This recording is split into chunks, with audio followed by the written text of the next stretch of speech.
AIMIM chief Asaduddin Owaisi ने to nation theory पर BJP को घेरते हुए दावा किया कि वो भारत से पलायन नहीं करेंगे। ओवैसी ने कहा कि वो इसी जमीन पर पैदा हुए हैं और यहीं मरेंगे, जिसे बीजेपी और आरएसएस को समझ लेना चाहिए। ओवैसी ने आरोप लगाया कि एआईएमआईएम को वोट देने को पाकिस्तान को वोट देने के बराबर बताकर बीजेपी ने उनकी पार्टी के खिलाफ दुष्प्रचार किया है। ओवैसी ने टू नेशन थ्योरी पर भी बीजेपी को घेरा। बीजेपी वालों को जो कह रहे हैं कि मजलिस कोर्ट देंगे तो पाकिस्तान कोर्ट देने के बराबर है, अरे आपको शर्म नहीं आती? टू नेशन थ्योरी की बात तुम लोगों ने की, तुम्हारे हीरो ने की कि Hindus and Muslims are a different nation. Owaisi ने यह भी कहा कि वो भारत में पैदा हुए हैं और इसी जमीन में मरेंगे। हम तो आज भारत में है और रहेंगे। तुम सुन लो मेरी इस बात को, हम इसी जमीन में पैदा हुए और इसी जमीन में जाएंगे। सुन लो बीजेपी, आरएसएस, नरेंद्र मोदी, अमित शाह, अब दूसरी हिजरत कभी नहीं होगी इंशाअल्लाह ताला। ओवैसी ने बीजेपी और आरएसएस को घेरते हुए दावा किया कि वो भारत से पलायन नहीं करेंगे। 2024 का लोकसभा चुनाव कई मायनों में अहम है। तमाम मुद्दे चुनावी फिजा में चल रहे हैं। उत्तराखंड के मुख्यमंत्री पुष्कर सिंह धामी ने जी मीडिया से एक्सक्लूसिव बातचीत में इन तमाम मुद्दों पर अपनी राय रखी। केजरीवाल के 75 साल वाले बयान पर पुष्कर धामी ने करारा पलटवार किया और उन्होंने कहा कि विपक्ष मोदी जी की लोकप्रियता से घबरा गया है। वो मोदी जी की लोकप्रियता से घबरा गए हैं। वो जेल से बाहर आने के बाद उनको हर चीज़ का आकलन हो गया है, इसलिए वो ऐसी बातें कर रहे हैं कि कभी कहते हैं कि मोदी जी प्रधानमंत्री नहीं रहेंगे, मोदी जी आधे टर्म में छोड़ देंगे। तो मैं कहना चाहता हूं कि ऐसा कुछ नहीं होने वाला है। समान नागरिक संहिता के मुद्दे पर भी मुख्यमंत्री पुष्कर सिंह धामी ने बेबाकी से अपनी राय रखी। कोई अपने घोषणा पत्र में कहते हैं कि पर्सनल लॉ लागू होना चाहिए, तो तब ये शरिया कानून की बात भी आ जाती है और समान नागरिक संहिता की बात भी आती है। और उत्तराखंड की जो आप बात कर रहे हैं, उत्तराखंड देवभूमि है। देवभूमि के अंदर उसका मूल स्वरूप खराब नहीं होना चाहिए। संविधान बदलने के आरोपों पर उन्होंने कहा कि विपक्ष भ्रम फैला रहा है।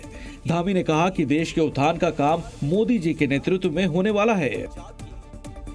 जम्मू कश्मीर पुलिस ने उधमपुर हमले में शामिल 6 संदिग्ध आतंकियों के स्केच जारी कर दिए।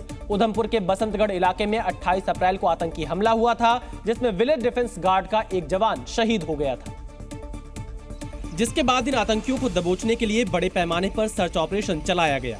अब करीब 2 हफ्ते बाद जम्मू कश्मीर पुलिस ने 6 संदिग्ध आतंकियों के स्केच जारी करते हुए उनकी तलाशी तेज कर दी। उस सब के आधार पे हम लोगों ने ये कुछ स्केचेस तैयार किए हैं, जो ये वो लोग हैं जो इस एरिया में दहशतगर्दी फैलाने के लिए आए हुए हैं। साथ ही पुलिस ने लोगों से इन संदिग्ध आतंकियों के बारे में जानकारी मिलने पर तुरंत सूचना देने की अपील की और सूचना देने वाले को 10 लाख रुपए देने का भी ऐलान किया। सभी एजेंसीज, चाहे आर्मी है, पैरामिलिट्री फोर्सेस हैं, जिनके पुलिस है और हमारी सिस्टर एजेंसीज हैं और आम जनता, हम सब मिलकर इसके ऊपर काम कर रहे हैं और अब हमारी यही कोशिश है हम जल्दी से जल्दी इन लोगों को न्यूट्रलाइज करें। जानकारी के मुताबिक इस इलाके में 15 से 17 आतंकियों के छिपे होने की आशंका है, जिनकी तलाश के लिए सेना, पैरामिलिट्री फोर्स और जम्मू कश्मीर पुलिस के जवान दिन रात एक किए हुए हैं। जानकारी के मुताबिक इन आतंकियों ने पाकिस्तान से भारतीय सीमा में घुसपैठ की और आतंकी हमले को अंजाम दिया और हमले के बाद ये आतंकी जंगलों में छिप गए। इस दौरान सुरक्षा बल ने 50 से ज्यादा लोगों को हिरासत में लेकर पूछताछ की, जिसके बाद कठुआ जिले के जावेद नाम के युवक को गिरफ्तार कर लिया। जावेद पर आतंकियों को साजो सामान मुहैया कराने का आरोप है। साथ ही सीमावर्ती इलाकों में सुरक्षा बढ़ा दी गई। उधमपुर के बसंतगढ़ इलाके में हुए आतंकी हमले के 15 दिन बाद भी पूरे इलाके के चप्पे चप्पे को खंगाला जा रहा है, ताकि जल्द से जल्द इन आतंकियों को आखिरी मुकाम तक पहुंचाया जा सके। इस बीच जम्मू कश्मीर के बांदीपोरा में सुरक्षा बल को बड़ी कामयाबी हाथ लगी। सर्च ऑपरेशन के दौरान जवानों ने आतंकियों की मदद करने के आरोप में एक शख्स को गिरफ्तार कर लिया। साथ ही उसके पास से भारी मात्रा में हथियार और गोला बारूद बरामद कर लिया। जानकारी के मुताबिक बांदीपोरा के पथूटवन क्षेत्र इलाके में आतंकियों की छिपे होने की खबर मिली, जिसके बाद सेना, जम्मू कश्मीर पुलिस और सीआरपीएफ ने संयुक्त अभियान चलाया। सर्च ऑपरेशन के दौरान आतंकियों के मददगार को गिरफ्तार किया गया। वहीं जम्मू कश्मीर के रियासी इलाके से सुरक्षा बल ने आतंकी ठिकाने का पर्दाफाश किया और वहां से हथियारों का जखीरा बरामद कर लिया, जिनमें इलेक्ट्रिक डेटोनेटर के साथ 9 आईईडी, 3 पिस्तौल और मैगजीन, करीब 1 किलोग्राम विस्फोटक पाउडर शामिल है। इन हथियारों की बरामदगी के बाद जवानों ने आसपास के इलाकों में भी तलाशी अभियान चलाया और वहां छानबीन शुरू कर दी। बात पते की यह है कि सुरक्षा बलों के ऑपरेशन ऑल आउट की वजह से पाकिस्तान परस्त आतंकियों की कमर टूट गई, जबकि धारा 370 हटाने के बाद से कश्मीर तरक्की की राह पर फर्राटे भर रहा है। लिहाजा आतंकी एक बार फिर घाटी को बारूद और गोलियों की दहशत से थर्राना चाहते हैं और इसके लिए वो एक बार फिर ओवरग्राउंड वर्कर्स की भर्ती कर रहे हैं, जो हथियार छिपाने के साथ साथ इन तमाम चीजों में माहिर होते हैं। भारत के खिलाफ पाकिस्तान की बड़ी साजिश का खुलासा हुआ है। खुफिया एजेंसियों से मिली जानकारी के मुताबिक केटीएफ यानी खालिस्तानी टाइगर फोर्स के 5 मोस्ट वांटेड आतंकी ये साजिश रच रहे हैं, जो दुनिया के 5 अलग अलग देशों में बैठे हैं और वहीं से ये खालिस्तानी आतंकी भारत के खिलाफ साजिश रचने में जुटे हैं। इस खुफिया जानकारी के बाद गृह मंत्रालय ने एनआईए को जांच के आदेश दिए, जिसके बाद एनआईए ने केस दर्ज कर मामले की जांच शुरू कर दी। इस साजिश के तार पंजाब की पटियाला सेंट्रल जेल से भी जुड़े हैं। सूत्रों से मिली जानकारी के मुताबिक यूएई में रह रहा बलजीत सिंह, ऑस्ट्रेलिया में रह रहा गुरजंत सिंह, कनाडा में रह रहा प्रिंस चौहान, अमेरिका में रहने वाला अमन पूरेवाल और पाकिस्तान का बिलाल मानशेर इस मामले में मुख्य साजिशकर्ता हैं। ये पांचों खालिस्तानी आतंकी कमलजीत शर्मा के संपर्क में थे, जो पंजाब की पटियाला सेंट्रल जेल में सजा काट रहा है।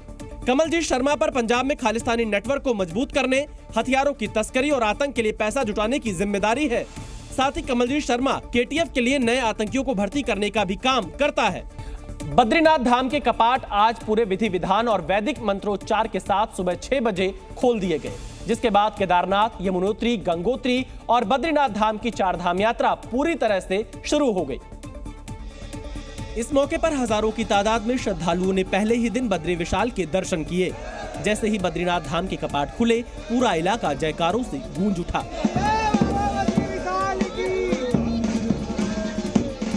इस मौके पर वहां ढोल नगाड़ों का संगीत भी सुनाई पड़ा।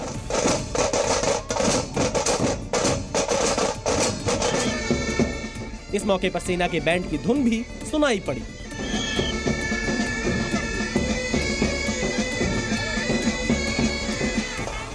कपाट खुलने की खुशी में वहां महिलाओं ने पारंपरिक लोक नृत्य भी किया।